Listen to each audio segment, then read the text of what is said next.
Hey guys, Joe Donohue here. Today we're going to be doing a little bit of something different than what you're maybe used to, maybe not, I don't know. I was recently asked to make a video on how to make a stop motion, so that's what we're going to go through today. We're going to go through step-by-step process, going from making the track to editing the video and uploading.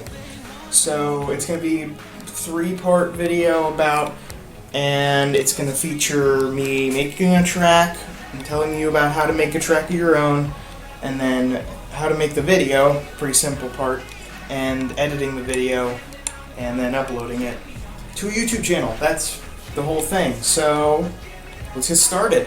Alright, so the first step in making a stop motion track is figuring out what sort of medium you want to use and how big you want your track to be. I like to use poster board. It's cheap and you can build it up, make it longer, stuff like this, see, in detail and everything. You can use cardboard like that. You could use display board, which is cardboard, but it's display board because it's made in this configuration. These are good for storage because they fold up. And then you can also put your poster board tracks inside them to restrict them from getting warped, which is bad. So for this video, I'm going to be using regular poster board, just one. You can cut it down even, which I might do. And so once you've figured out what you're going to use to make the track on and how big you want it, you move on to actually physically making it. Hey there. So, once you've got your track size and stuff ready, I cut this down a little bit because I'm going to make Iowa Speedway, which is a small track, so I'm going to make it a little smaller than normal, just by a tad. Anyway, once you've got your track, now you can make the track itself. What you want to do is you want to first trace out your track on the paper, just so you know what you're doing. So, Iowa.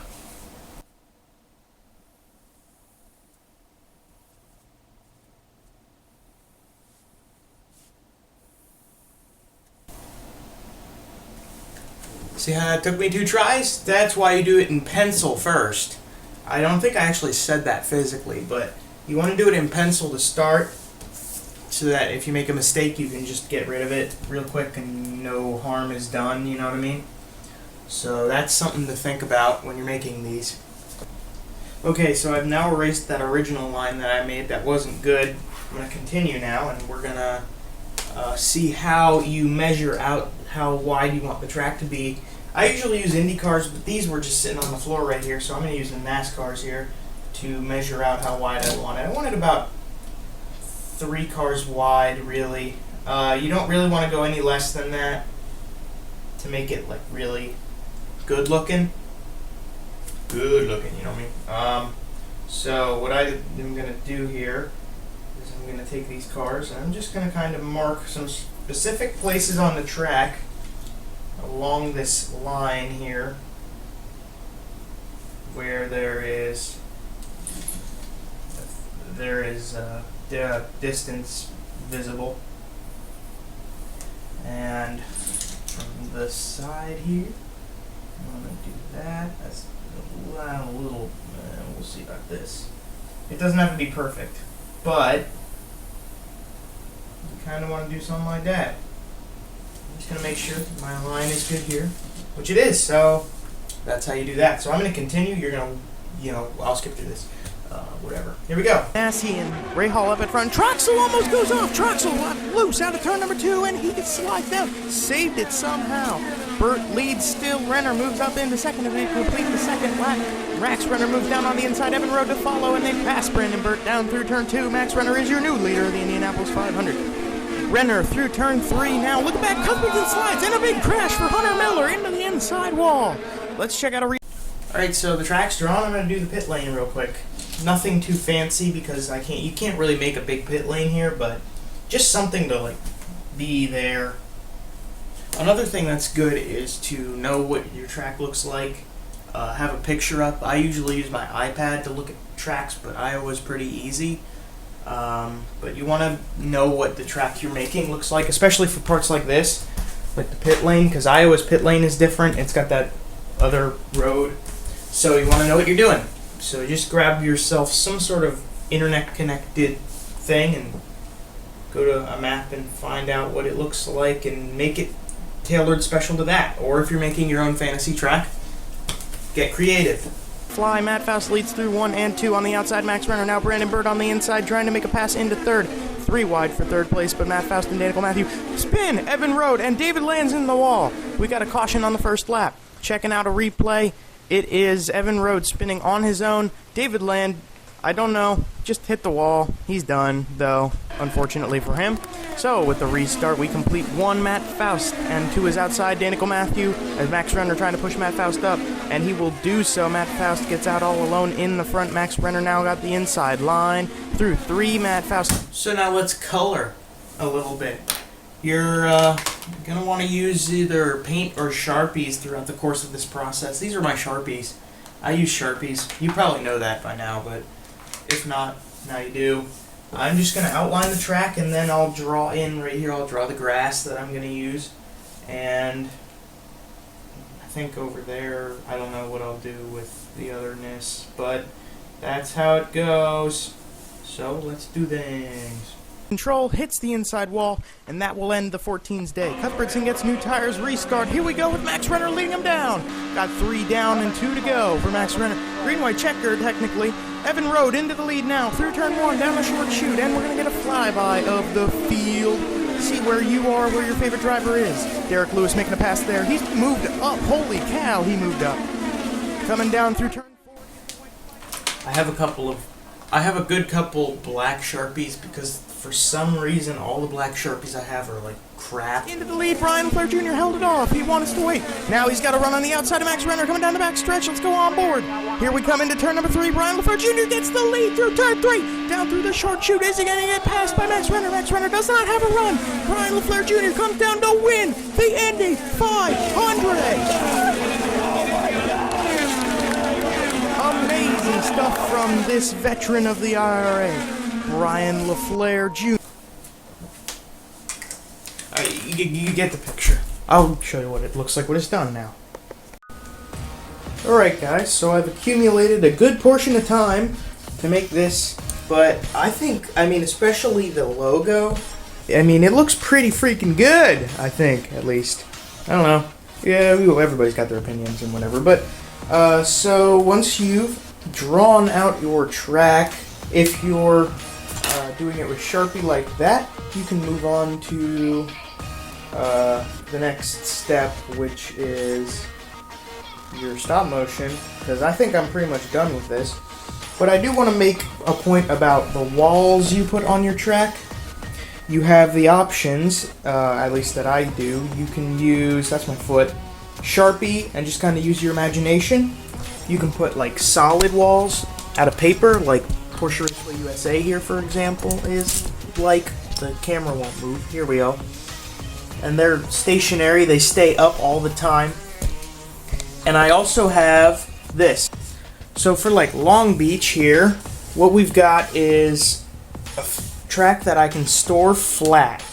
But the walls have little tabs on them, and I put them over somewhere else. And when I want to use this track, I can put the tabs inside of little slits in the paper of the track here.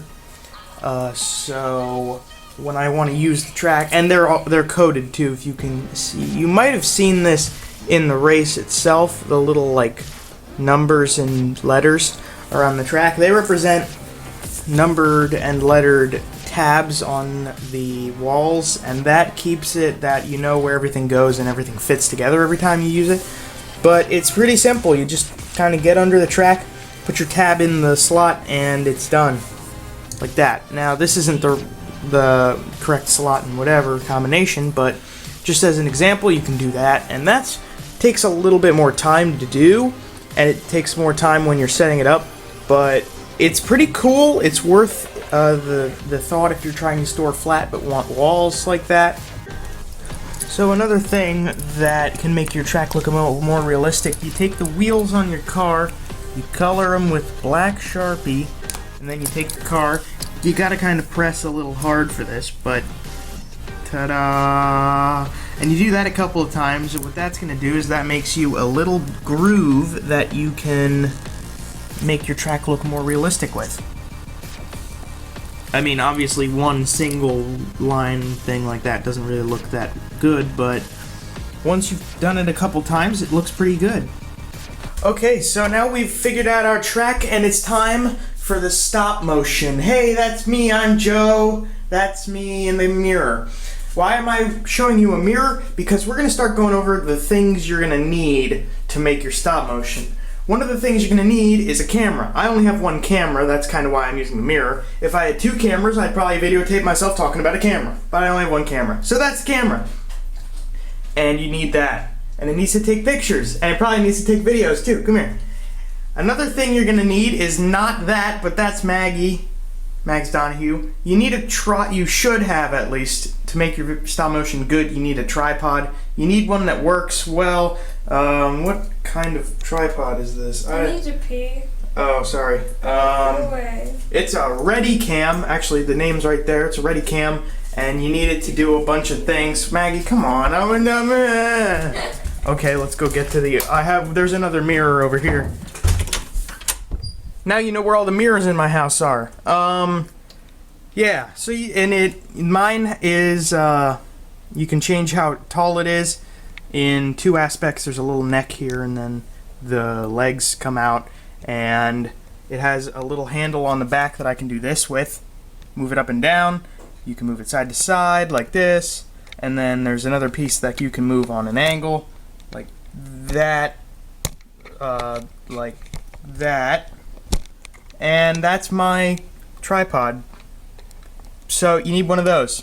And it would be nice if it did all those things, because those all play into the quality of your shots you take when you make the stop motion.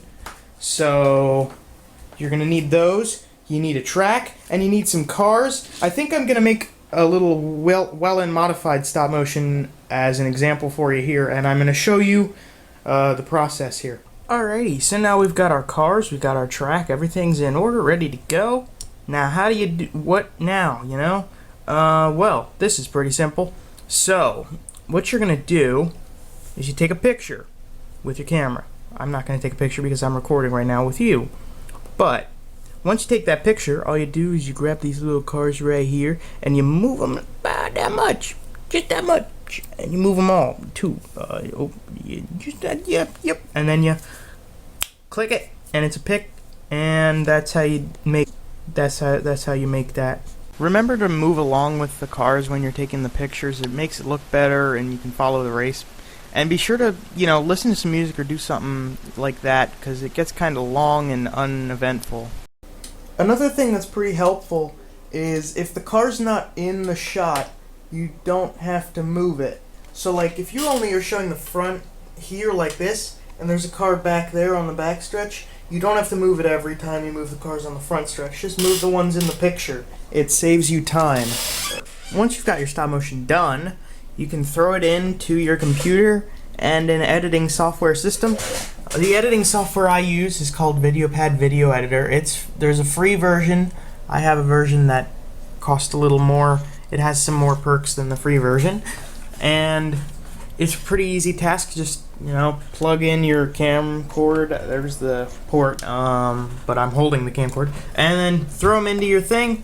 Drag them into your video track, and for the clips, how about this? For the pictures you take, try not to go too far past 1/10 of a second per clip, because otherwise it gets a little choppy. But once you throw those all together, it gives you this as a result, and it makes that day you took sitting on your floor taking pictures of these cars actually worth something. So that's how you edit, and you narrate over it, commentate the race, add some music and some car sound and etc. to make it nice. And then once you've got that all set, you save it and you send it over to YouTube. So once you are ready to go, you just click that upload button up in the top right hand corner. This little pop-up should come up. You click on your video, open it up, it'll come up. There's the title, There's the description, some tags. You can monetize it here. You can change more advanced settings over here. You can make it public, private, scheduled, unlisted, whatever you want to do. And there's a custom thumbnail tab right there. And that is how you upload a video to YouTube. So, hopefully you learned something, or at least enjoyed watching me explain the process of making a stop motion to you. Thoroughly, hopefully you learned. Thanks for watching, and be sure to try it on your own. And if you want some more clarification on certain aspects of it, you could ask me, or you could watch my videos and kind of dissect how all the parts go together on my videos that I already have uploaded. So with that, thanks for watching once more, and we'll see you next time.